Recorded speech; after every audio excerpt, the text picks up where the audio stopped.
In 1902, when an English magazine from India reached the United States, bearing groundbreaking claims that challenged the very foundation of the Western world, headlines across the globe took immediate notice.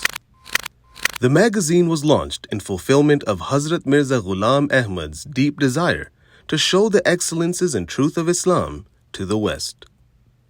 Within months of its inception, the Review of Religions became an increasingly impressive source for theological discourse. But it was not just its theoretical excellence that fascinated the West.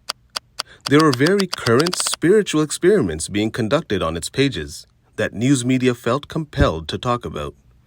In the early 1900s, Dr. John Alexander Dowie, a man whose claim to being the third coming of Elijah had garnered hundreds of thousands of followers, began to publicly pray for the destruction of all Mohammedans.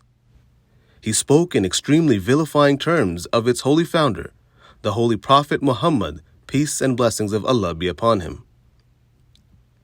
In response, Hazrat Ahmad, peace be upon him, used the Review of Religions to issue a challenge that fascinated as many as it surprised.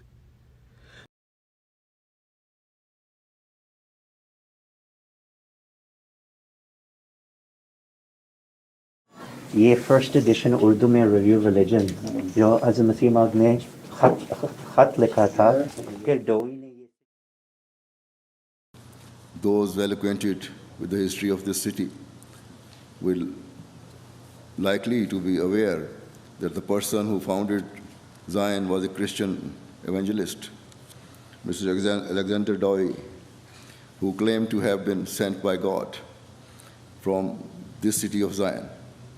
Mr. Dowie expressed great hostility towards Islam and hatred for Muslims. Dozens of newspapers published articles announcing the intriguing challenge, a prayer duel between Dr. Dowie and Hazrat Ahmad, peace be upon him, to show the world whose God was true.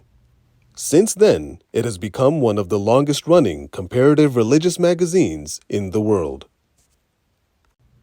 Headlines highlighting the latest of Hazrat Ahmad's own words, views, and claims piqued the interest of audiences in both hemispheres, and even today, his teachings continue to serve as the epicenter of its unique content for readerships from all walks of life.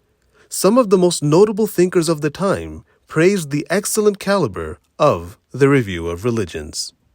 Today, the magazine prints in English, German, French, and Spanish, and through its various platforms reaches millions around the world.